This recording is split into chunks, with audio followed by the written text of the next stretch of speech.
Are you ready to find out what it would truly be like to be your client's second brain as an executive assistant? In this video, I'm going to walk you guys through how to actually manage your client's attention as an executive assistant when it comes to handling their data.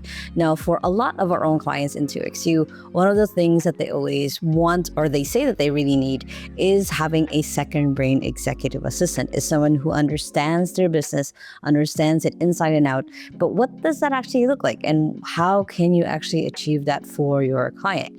Now, in the shortest of ways, being a second brain for your client means that you are someone who knows a lot about the data in the business, and you're also able to filter, guarding their attention, on the things that your client will actually see in their day to day. It means that you're organizing their data into a way where it's digestible and easy for the client to find, and also very easy for you to find when you need it. So what does this actually look like in practice? Now, the first example, of course, is just email.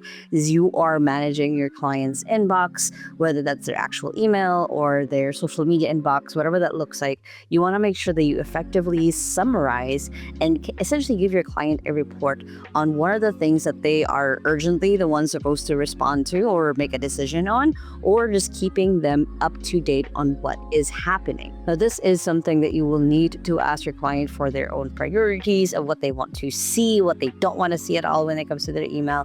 But for you as the executive assistant, it's making sure that when you're summarizing an email for them, you are not just looking at the recent responses. You're giving them a full summary of okay, this is what this email was about. These were the back and forth so far, and this is where we're at right now at the moment of this is the decision, or this is just an FYI. So knowing the distinction between the two is going to be one of the key things that your client will really thank you for, is them essentially not anymore needing to feel like they have to always look at their inbox, because they know that you've got it handled, or you will let them know if there's something that they really need to see and respond to, versus something that you as their executive assistant can handle, can take over, can actually respond to even, and basically keep things moving without your client being the bottleneck for that email or communication. Basically, you're just making sure that the emails don't actually become tasks, because your client's inbox shouldn't be a task tracker, and you're making sure that things are moving along within your client's communications. Then when it comes to actually taking down meeting notes or grabbing transcriptions, basically to make it a to-do list for your client, you want to make sure that you capture three main things. One is who was actually there, who has context on what, and essentially if it was a team meeting, who doesn't have context on what is supposed to be happening. Second is what were key decisions that were made during that meeting, what shifted, what changed. Was there something that now is going to be shifting a lot of their systems or their processes moving forward? Was there a decision on a client or a decision on a team member? And essentially the last part is what are now the action steps. And the reason why you want to know those three, again, the first one is knowing who has context, who doesn't have context. The second is a key one of, because this decision has now been made, what needs to change within the business? What are the things that need to get updated within their documentation, your SOPs, or anything else like that, where because this decision again has already been made, how does that change everything else? And the last one is the action steps, because a lot of the time the decision might be different from the action steps that need to get done. Because the action steps could be oh, I'll make sure that I want to update this, or I want to make sure that this actually gets done on this date, putting in the deadlines if there was a discussion like that inside of the meeting. So it's making sure that the meeting doesn't become just one of those things where it is a check-in. It becomes a thing where it moves something forward in the business, versus just just a check-in meeting. So you as the executive assistant, your job is to collect that data and making sure that's easily accessible moving forward. You can put it into Google Docs, you can put it into a Notion database.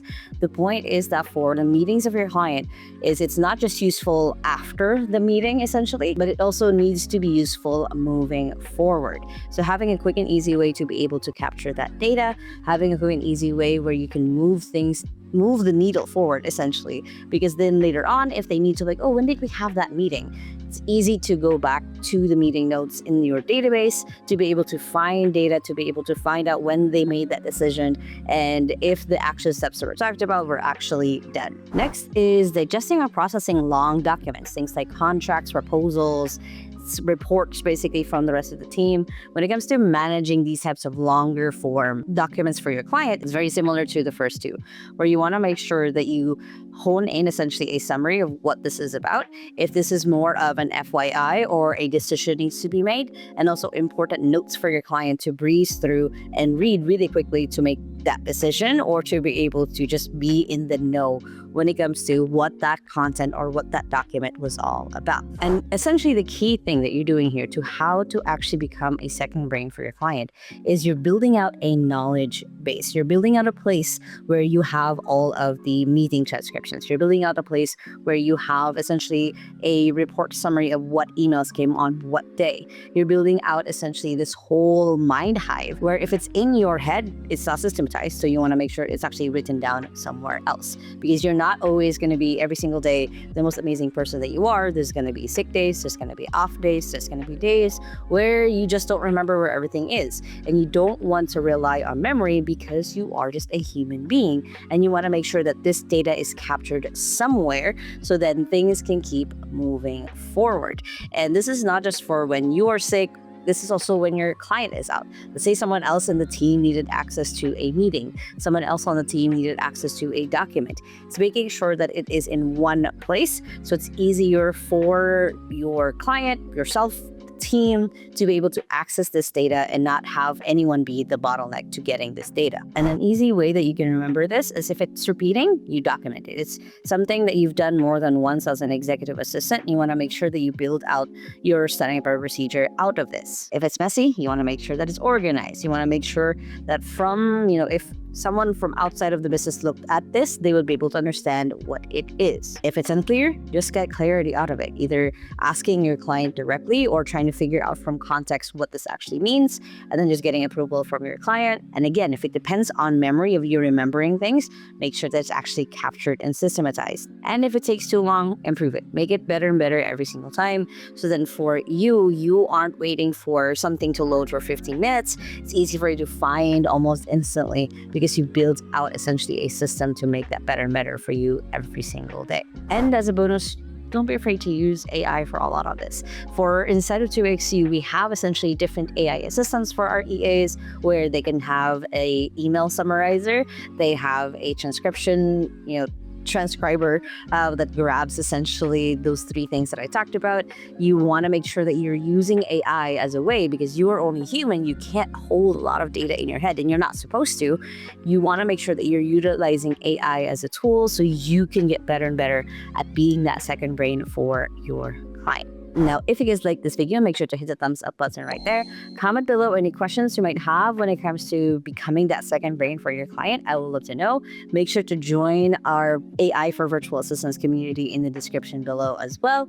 And if you still haven't yet, make sure to hit the subscribe button right there so you don't miss any of my videos every Sunday on how to grow your career online, especially with AI. And if you want your client to do a little bit better as well, I have a second channel just for clients right here, or you can check out the latest video right here. Hope you guys have a wonderful and amazing day. Remember that small steps matters, and I'll see you in the next video. Bye.